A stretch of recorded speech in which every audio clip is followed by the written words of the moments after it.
Odriozola es médico veterinario, egresado de la Facultad de Ciencias Veterinarias de la Universidad de La Plata. Tiene el máster también obtenido en la Universidad de Waikato de Nueva Zelanda. Su especialidad es toxicología veterinaria y patologías. Y actualmente es investigador del INTA Balcarce, responsable del servicio de diagnóstico veterinario. Ha venido acompañado de todo su equipo técnico del INTA, así que están todos aquí. Bueno, en primer lugar, agradecer a los organizadores que me han dado la oportunidad de estar nuevamente con ustedes. Ya tuve la suerte de estar el año pasado acá. En esta ocasión, si la máquina se le antoja, vamos a hablar de las enfermedades relacionadas con la alimentación. Y en el proceso de alimentación intervienen distintos ingredientes, la formulación de la ración y el manejo de la ración. Y en todos estos aspectos podemos llegar a tener o producir enfermedades en los animales. Tomando entonces esto como base, vamos a arrancar con los ingredientes, una ración común, en la cual tenemos como base el maíz. El maíz es común encontrarnos con micotoxinas, que son sustancias producidas por diversos tipos de hongos, donde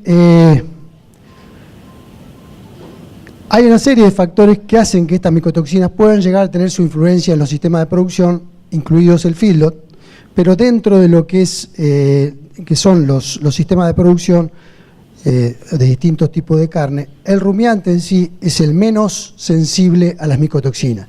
Por lo menos las micotoxinas a las que estamos habituados nosotros a determinar en los análisis, aunque nosotros nos encontramos en el campo otras variedades de micotoxinas que realmente sí producen un efecto realmente grave.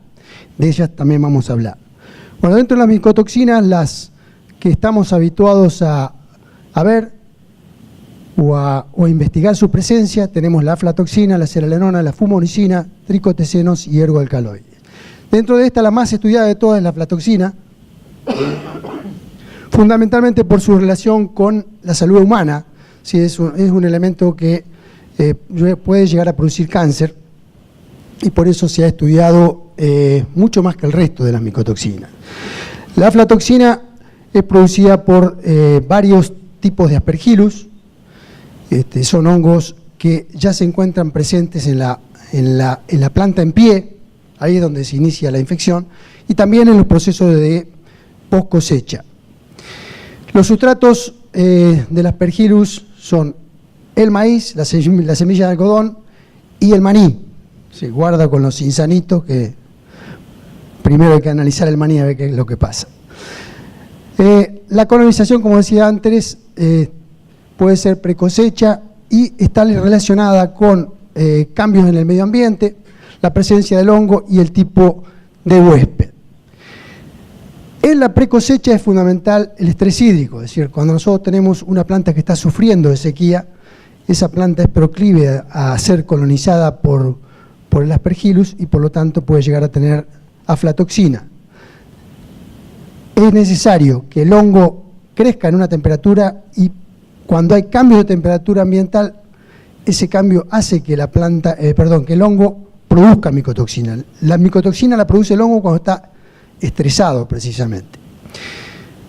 También el daño producido en la planta por los insectos, esto favorece la colonización del hongo, el suelo con baja fertilidad, la alta densidad de cultivo del maíz y también la competencia de maleza. O sea, un maíz que no está hecho en condiciones óptimas probablemente sea colonizado por Aspergillus.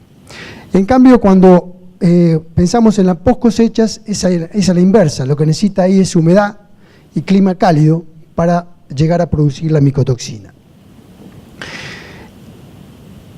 Se sabe que la aflatoxina es un potente hepatotóxico, es su característica, pero esto es muy variable en función de la dosis, del tiempo de exposición, de la especie y del estatus nutricional del animal. Es decir, tienen que darse una serie de factores favorables para que realmente la micotoxina tenga efecto sobre el rumiante. Porque generalmente en el rumen la mayoría de las micotoxinas son detoxificadas. hacen efecto durante un periodo corto de tiempo y después el rumen logra disminuir la acción de estas micotoxinas dentro del organismo. Tenemos varias micotoxinas, varias aflatoxinas, B1, B2, G1, G2 y M1. Esto es en función del color que ve quien hace el análisis. Cuando realiza el análisis se ve la coloración es azul para algunas micotoxinas, verde para otras, y en el caso del M es una micotoxina que está relacionada a la leche. Los países, bueno, en determinados países existe una norma que permite la comercialización de maíz en función de la cantidad de aflatoxina que tenga. En el ganado lechero hay un corte muy bajo, que son 20 partes por millón, porque se estima que arriba de esa concentración empieza a ser eliminada la aflatoxina por la leche, entonces con el riesgo de la salud humana. Pero si ustedes observan, en el caso del ganado de carne, la tolerancia es mucho más alta, se habla hasta de 300 partes por billón de aflatoxina como límite para su comercialización.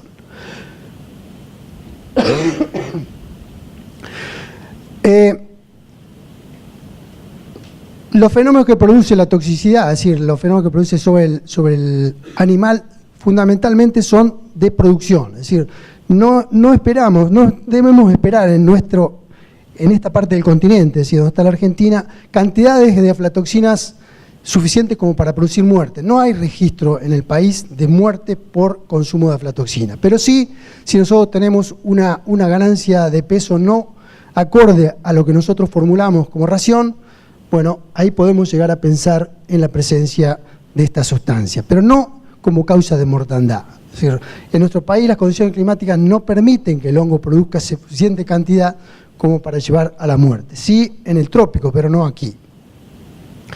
En el caso de la intoxicación crónica, lo llamativo es el comportamiento del animal, es como si estuviera comiendo senecio. Es decir, exactamente el mismo tipo de lesión a nivel hepático, la misma presentación con prolapso de recto. Eso nos tendría que hacer sospechar de la presencia de esta micotoxina en el alimento. Y esto es el elemento más importante de la aflatoxina y que es el más difícil de demostrar. La aflatoxina produce un efecto sobre la respuesta inmune. Entonces, si nosotros estamos consumiendo un alimento con aflatoxina y estamos en presencia de una enfermedad, la incidencia va a ser mayor.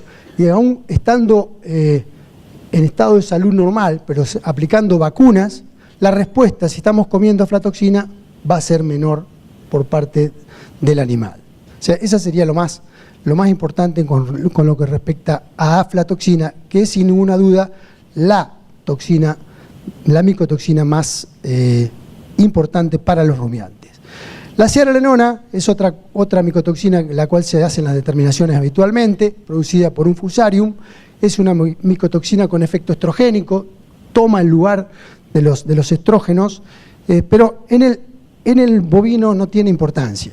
Es decir, si hablamos del ovino, el ovino sí es muy sensible, produce menor tasa de ovulación, menor cantidad de mellizos, baja el porcentaje de destete hasta 30 o 40 puntos, y ahí sí tenemos que pensar en la zearalenona. En el ovino. El bovino, la cantidad de zearalenona que existe normalmente en las muestras, es decir, muestras que están afectadas, que tienen zearalenona, no significan un problema para la producción de carne. Los sustratos en los que crece el fusarium, hongo productor de la zearalenona, son maíz, cebada, avena, sorgo, trigo, y está presente en el suelo el fusarium. Por lo tanto, en las pasturas nosotros encontramos zearalenona, y en niveles que producen infertilidad en la oveja. Eso es común, es decir, lo tenemos nosotros en nuestra zona donde hemos controlado el sudeste de la provincia de Buenos Aires, hemos encontrado zearalenona en la pastura suficiente para producir problemas en las ovejas. Como casi no hay ovejas, no hay problema de zearalenona. Tricotecenos. Los tricotecenos son, capaz que ustedes están más habituados a ver tricotecenos por parte del romerillo, que es la planta que tiene tricotecenos y que produce serias lesiones a nivel intestinal. Estos también son parientes de esos tricotecenos, pero el consumo es detoxificado a nivel ruminal, por lo tanto tampoco tienen demasiada incidencia en lo que es la producción de carne bovina. Sí, con lo mismo que sucede con la aflatoxina, tienen efecto sobre la respuesta inmune. De ahí la importancia de estas micotoxinas. Las más comunes son nivalenol, dioxinivalenol y toxina T2. Estas se cuantifican permanentemente en los laboratorios, pero les vuelvo a repetir, salvo la respuesta inmune, que no deja de ser muy importante, no esperemos otro efecto por parte de estas micotoxinas.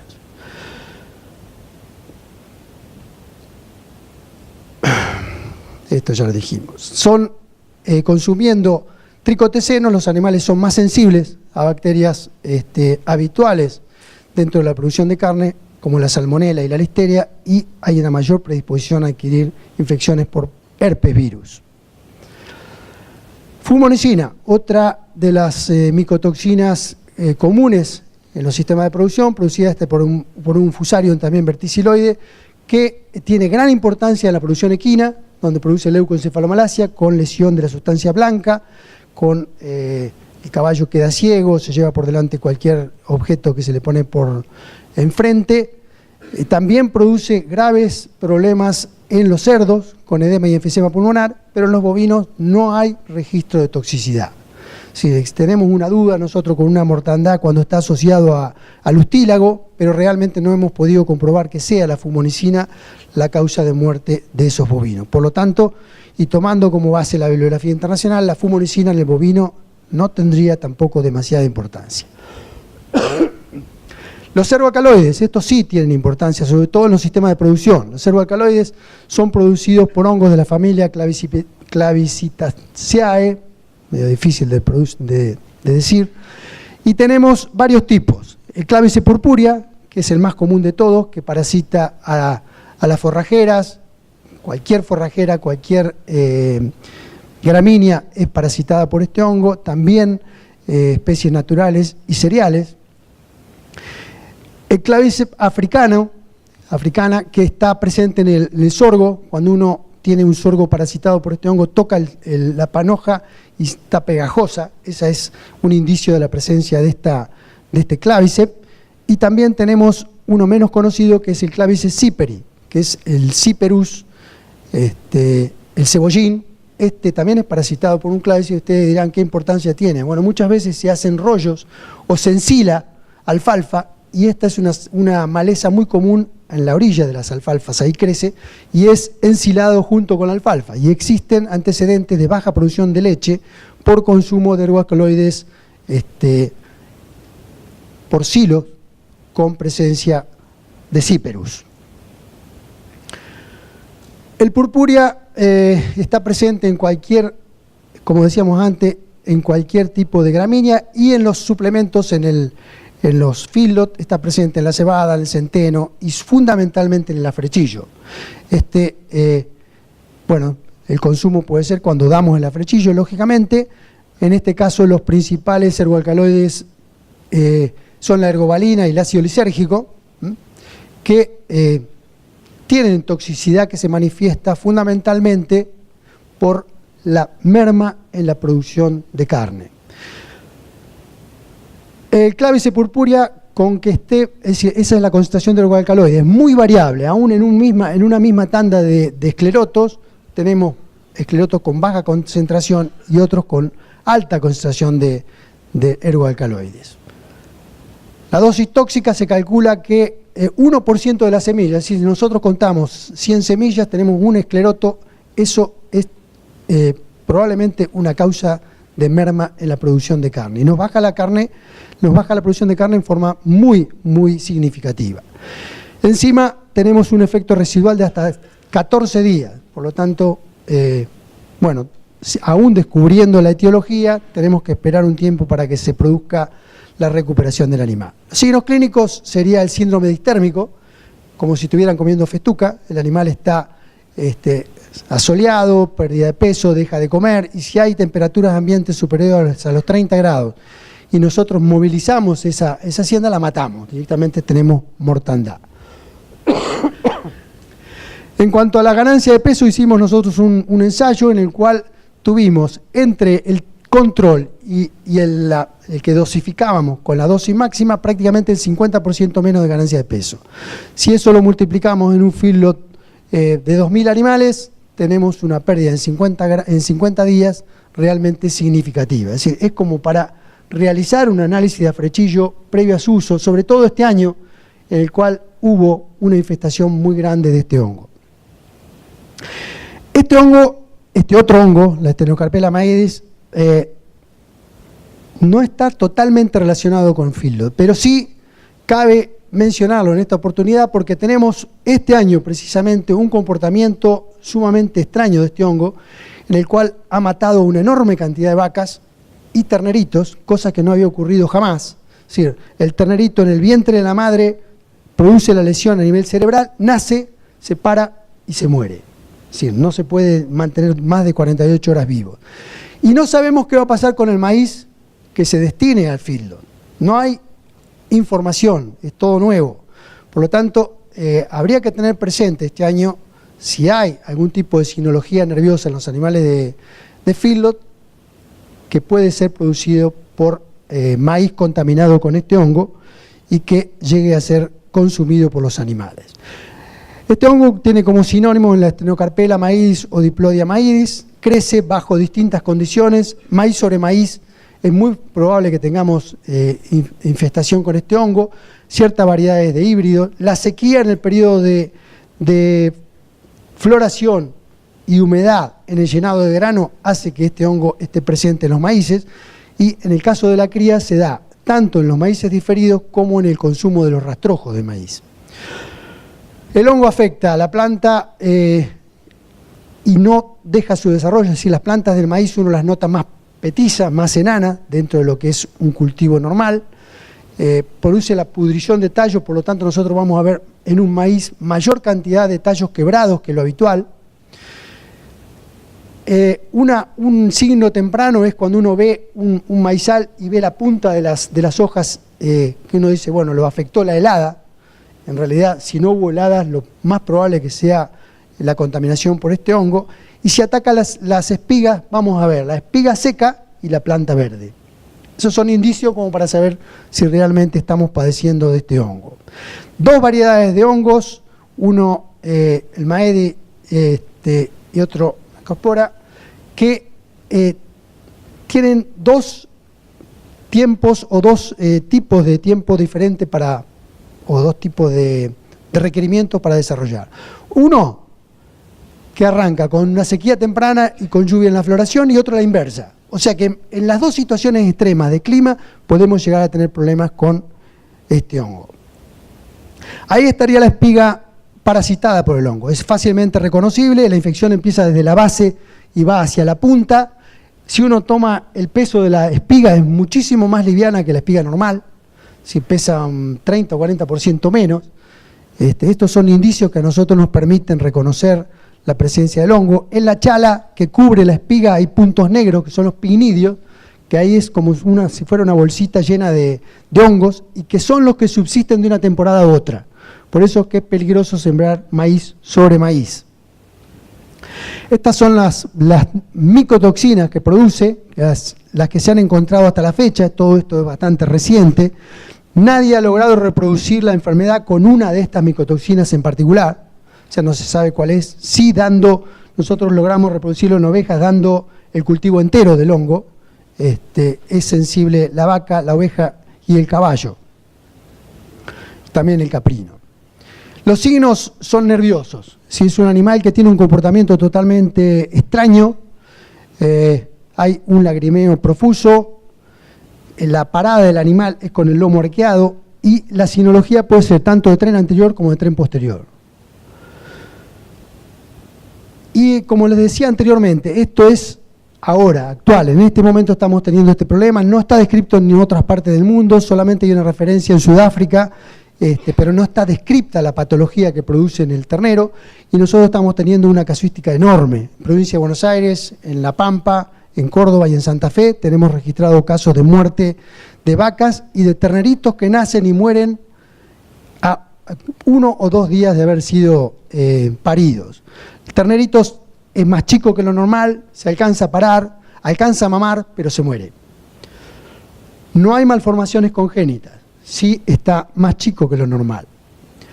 Los signos clínicos en la vaca, tenemos, como decía anteriormente, incoordinación, buscan aumentar el nivel de sustentación separando sus manos para caminar. Tropiezan. Fíjense la colorada. Va caminando normalmente y tiene un corte, como si fuera un corte eléctrico.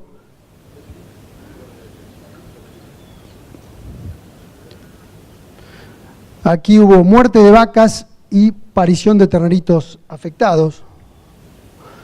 Fíjense este otro caso, cómo el animal camina de una forma totalmente anormal, como que el tren posterior alcanzara al tren anterior.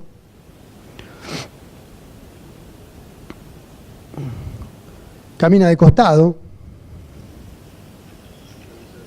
Esto, si sacamos los animales pronto del consumo del maíz alterado, cesa el problema.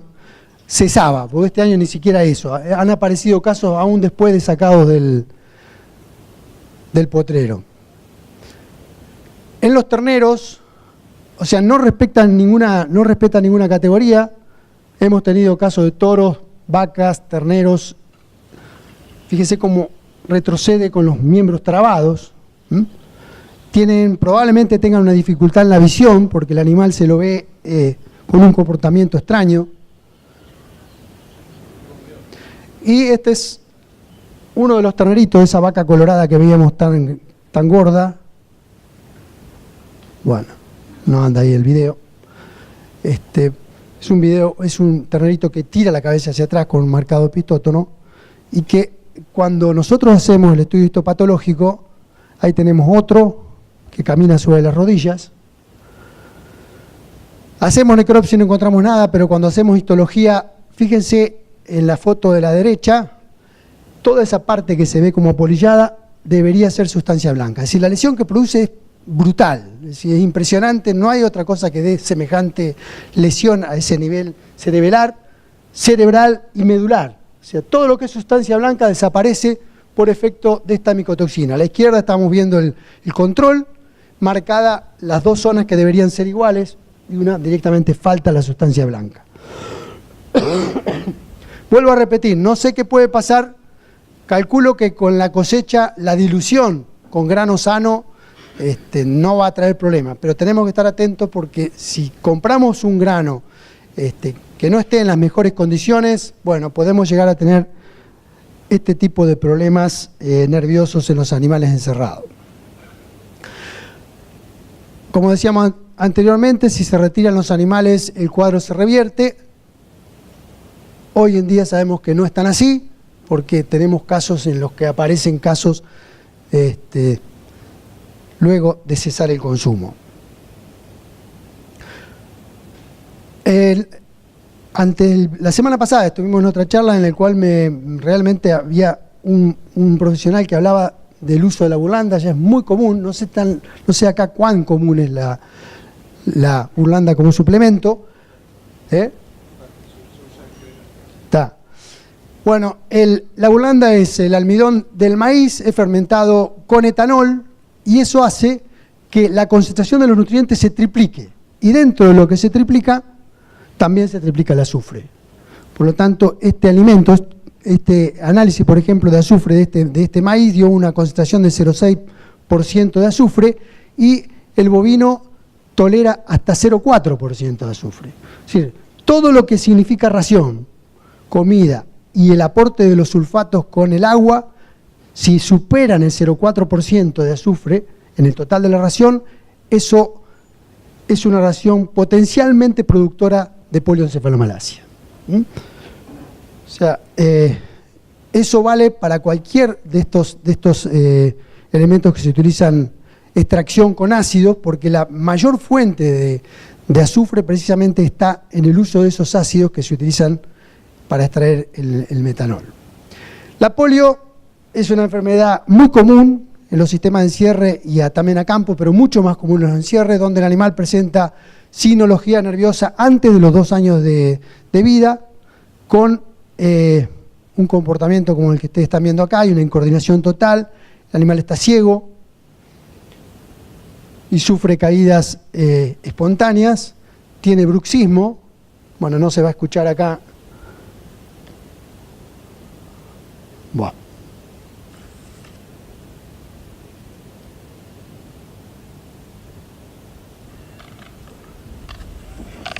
No sé si se escucha.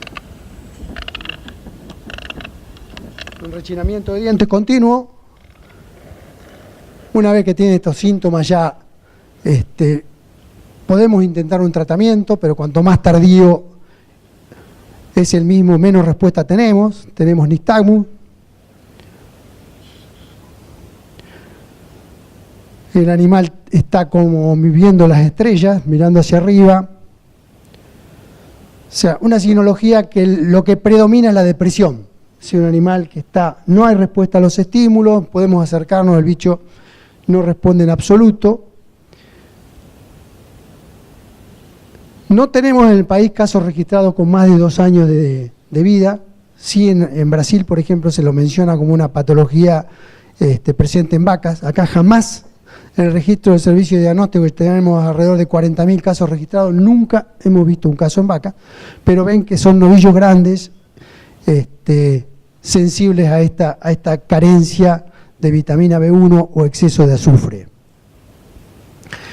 En la necropsia no vamos a encontrar nada, absolutamente nada, macroscópicamente. Sí, en la histología, el diagnóstico se basa en la observación con esa lámpara. Eso es muy práctico porque nosotros en 2 minutos tenemos el diagnóstico. Si ustedes nos remiten el cerebro en crudo, como lo sacan, nosotros lo miramos en esa lámpara y si florece, se llama, se forma una capa azul verdosa sobre la corteza cerebral, eso es positivo a polioencefalomalacia.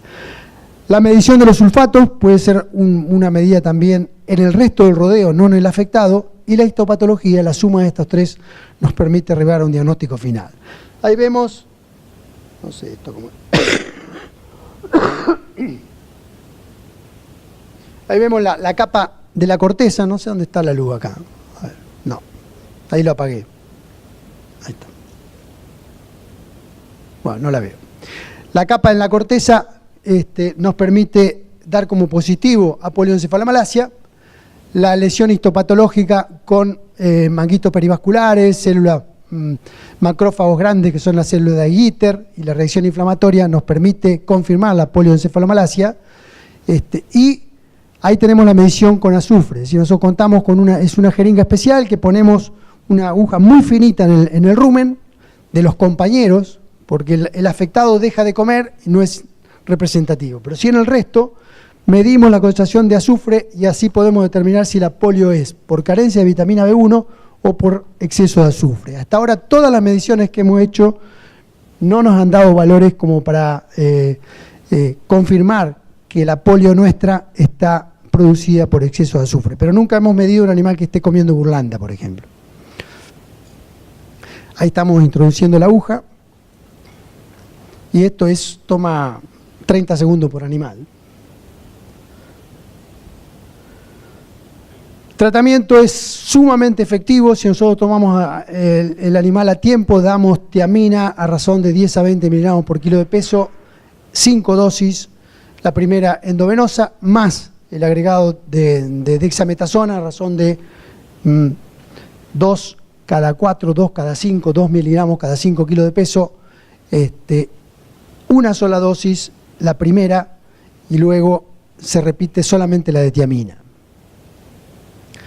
De los casos analizados que nosotros llegaron últimamente al servicio, el maíz es la alimentación en común, 8 de 12 casos, todos los animales tenían menos de 2 años, la incidencia es variable, esa de 22% es rara, lo común es que nosotros tengamos una incidencia entre el 1 y el 3% de los animales, no más.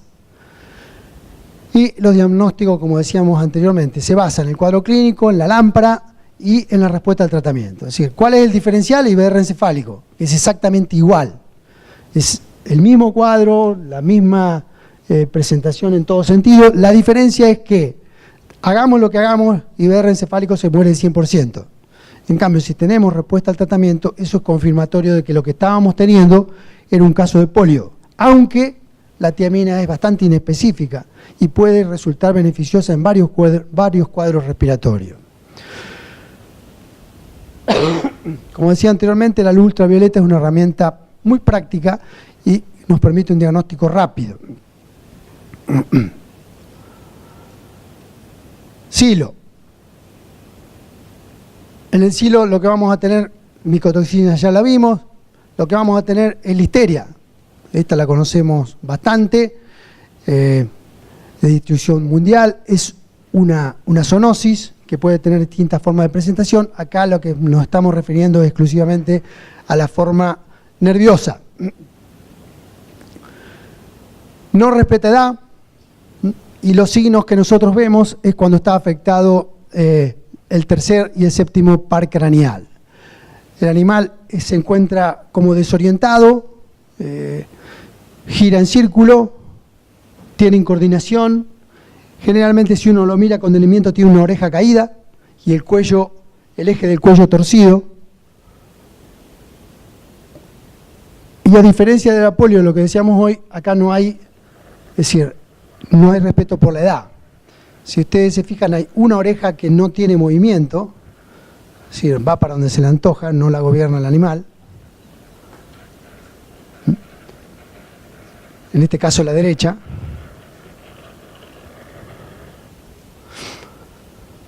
No hay lesiones macroscópicas, sí la histopatología nos sirve de mucho, la presencia de microabscesos nos permite confirmar el diagnóstico, también se hace inmunistoquímica, o sea que la muestra a remitir ahí sería sistema nervioso. Los factores que predisponen es un silo de mala conservación o mal fermentado, donde el pH supera los 5,5, ahí es donde la bacteria se multiplica en forma acelerada. Y también se mencionan los cambios de clima como un factor predisponente. Ingredientes. La monensina, ya lo conocemos, a pesar de todo, seguimos teniendo casos continuamente, todos los años aparecen casos de monensina, cuando se utiliza en mala forma, cuando se utiliza en exceso, este antibiótico produce un cuadro bastante fácilmente reconocible. Cuando uno ve una intoxicación, la próxima la detecta rápidamente. La dosis terapéutica es 5 a 6 miligramos, la tóxica 30. El cuadro clínico tenemos, me lo pasé de largo. Cuadro clínico es interesante de ver que el animal lo puede llegar a confundir con una neumonía. Es un animal que respira con la boca abierta. Si nosotros lo obligamos a moverse, va a morir. No sé si alcanza a decir, ahí se ve la boca abierta, es decir, hace un esfuerzo para respirar, uno le parece que está comprometido los pulmones, realmente están comprometidos, pero el compromiso de los pulmones proviene de una falla cardíaca, que es la que motiva toda la patología que lleva al animal a la muerte. Si nosotros vemos ese animal, lo primero que vamos a sospechar es neumonía. Es decir, de hecho, el 50 al 70% de los casos que llegan y que resultan diagnóstico de monensina vienen con un presuntivo de neumonía que no puede ser detenida por el uso de antibióticos.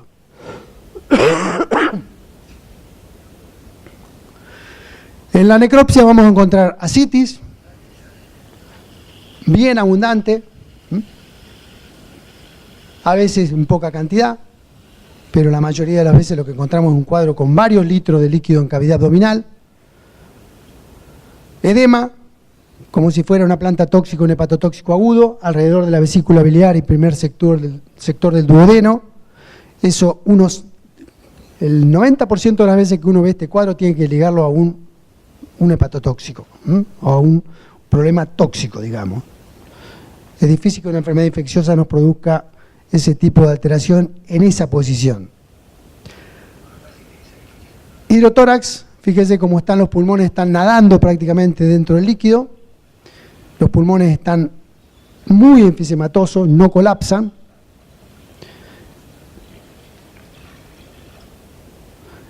El hígado tiene necrosis centrolobular, esto es a causa de la falla cardíaca. O sea, si nosotros tomamos la patología en particular y nos vamos al hígado, lo primero que vamos a pensar es este animal comió una planta tóxica, comió una guedelia, comió un duraznillo negro, pero si lo relacionamos con el resto de las patologías, la etiología pasa a ser una totalmente diferente, que es precisamente la monensina.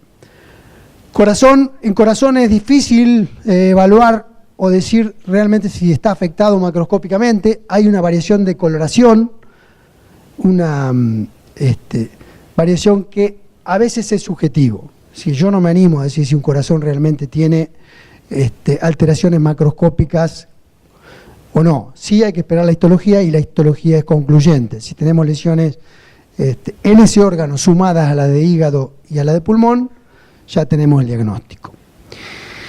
Fíjense el pulmón como en lugar de colapsar cuando uno corta el diafragma, acá queda bien enorme, como pidiendo permiso para salir, a veces con marcas de las costillas, muy pesado, si lo levantamos está pesado al tacto, eso es porque tiene edema, retención de líquido y enfisema, las dos cosas juntas.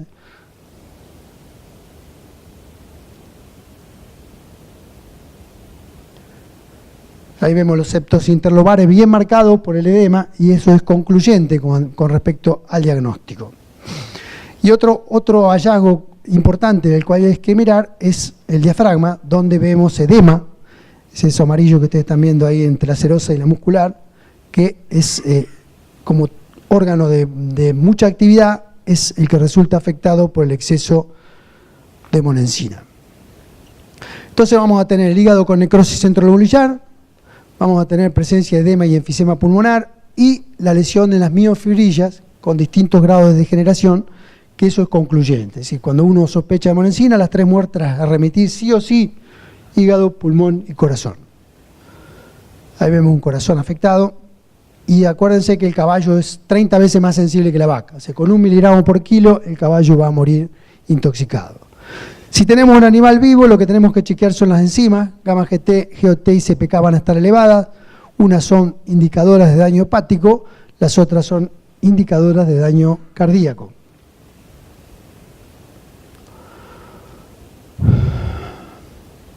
Urea muchas veces se utiliza como suplemento.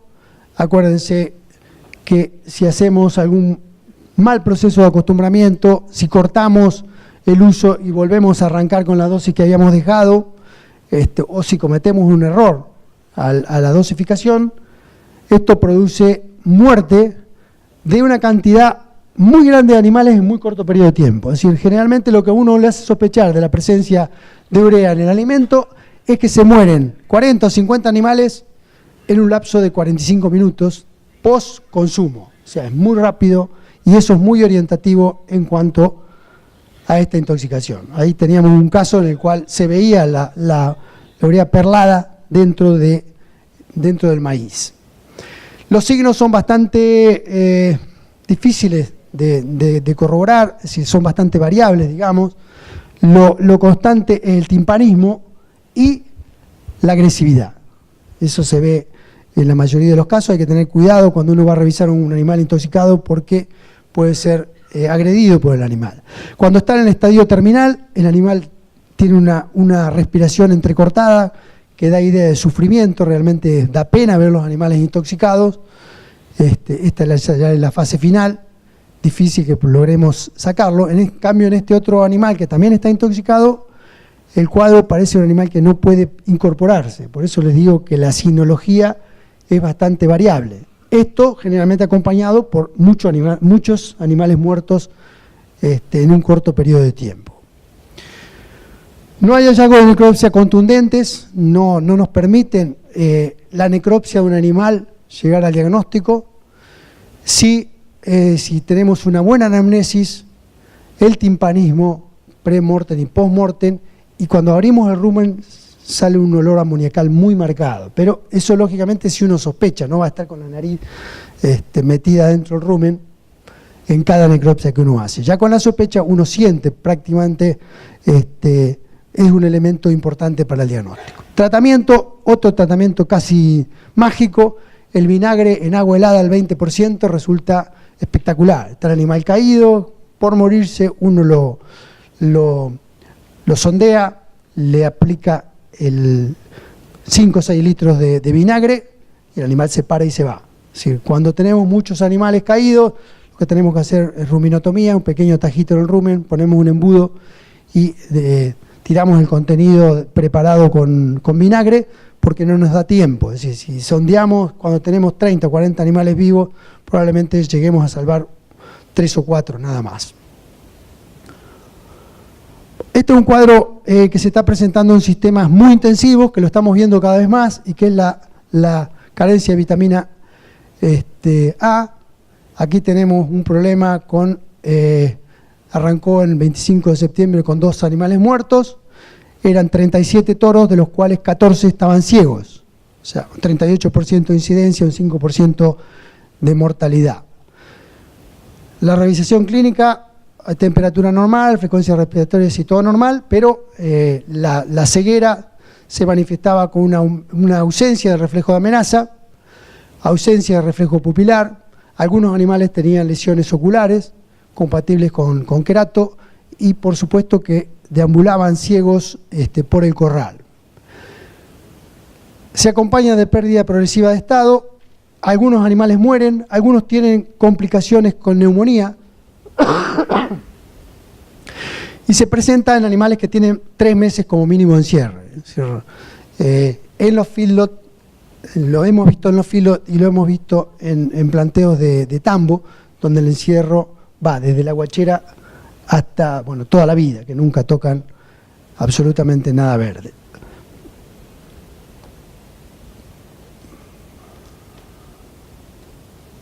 Bueno, no anda Bueno, eran animales que se llevaban por delante los alambrados, lamentablemente no anda ese en video. Ahí vemos el ojo de un animal afectado que tiene exoftalmia. A veces hay mal desarrollo de los huesos, tiene la cabeza deformada. Y la ceguera puede ser directamente por afección del nervio óptico o por el canal por donde pasa el nervio óptico, como es canal óseo, a veces no tiene desarrollo, comprime el nervio y eso lleva a la ceguera. El análisis de vitamina A nos permite confirmar el diagnóstico.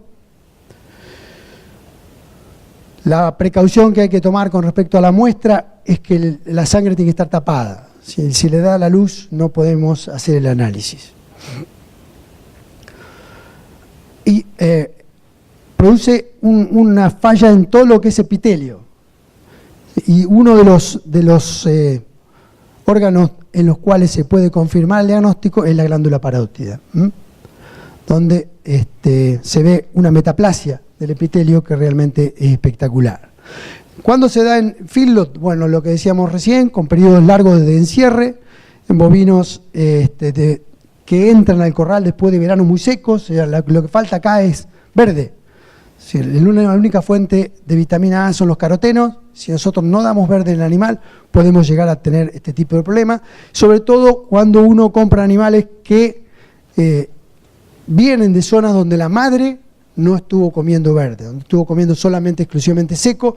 Ese ternero ya empieza a crecer con un déficit de vitamina A que lleva al problema de ceguera y muerte. Esto ya lo habíamos dicho. Se corrige con vitamina A,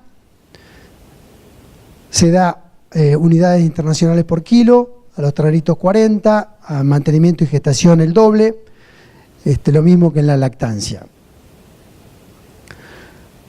Lo mejor que podemos hacer es darle verde, ahí no tendríamos problema, y si no, también se puede dar inyectable, 60.000 unidades por kilo de peso. Con eso termina mi presentación. Si quieren hacer alguna pregunta.